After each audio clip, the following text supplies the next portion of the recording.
এই মুহূর্তে আমি হচ্ছে ফেওয়া লেকে আছি এবং ফেওয়া লেকে ঘুরতে ঘুরতে আমার কাছে একটা বিষয় খুব ভালো করে মনে পড়লো।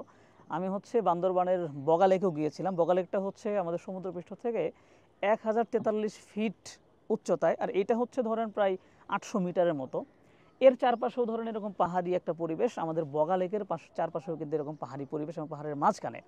কিন্তু দুঃখজনক ব্যাপার হচ্ছে বগা লেককে কেন্দ্র করে কিন্তু আমরা সেই রকম পর্যটন কিছু গড়ে তুলতে পারি নাই, অথচ এই লেকটাকে কেন্দ্র করে এই অঞ্চলে তারা মারাত্মকভাবে কিন্তু তাদের পর্যটন শিল্পটাকে সাজিয়েছে। এখানে আসলে শুধুমাত্র লেক মানুষ ঘুরে না, বিভিন্ন পাহাড় দেখতে যায়, এখানে কেবল কার রাইডিং করে, বানজি জাম্পিং করে, তারপর হচ্ছে রাফটিং করে, আরও বহুত কিছু করার সুযোগ আছে এবং পাহাড়ি অঞ্চলে ঘুরে বেড়ায়।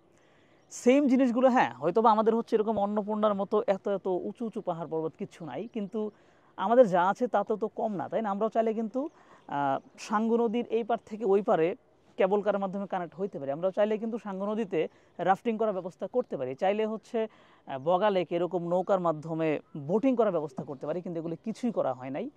আসলে সত্যি কথা বলতে বান্দরবান জেলাটাই হচ্ছে একটা বড় ধরনের পর্যটন স্পট হয়ে ওঠার কথা ছিল, কিন্তু আমাদের পরিকল্পনার ঘাটতি থাকার কারণে আমরা এটাকে কাজে লাগাইতে পারি নাই। আমার কাছে সত্যি কথা বলতে এই পার্টটা দেখে আমার কাছে বগা লেক আর এই ফেওয়া লেকের ভিতরে খুব একটা পার্থক্য মনে হয় না। হ্যাঁ, শুধুমাত্র ওই হোয়াইট কে পাহাড়গুলো আমাদের নাই, দরকার নাই তো সব কিছুর, বাট যদি আমরা এই অ্যাক্টিভিটিসগুলো বাড়াই দিতে পারি তাহলেও কিন্তু মানুষ সেখানে যাইতো। কারণ মানুষ শুধুমাত্র একটা জিনিস দেখার জন্য অনেক টাকা খরচ করে কিন্তু যায় না, মানুষ অ্যাক্টিভিটিস করতে চায়। সো নেপালে কিন্তু প্রচুর অ্যাক্টিভিটিসের সুযোগ আছে, সো মানুষ এখানে অ্যাক্টিভিটিস করার জন্য আসে, পাশাপাশি এই প্রাকৃতিক দৃশ্যগুলো দেখে।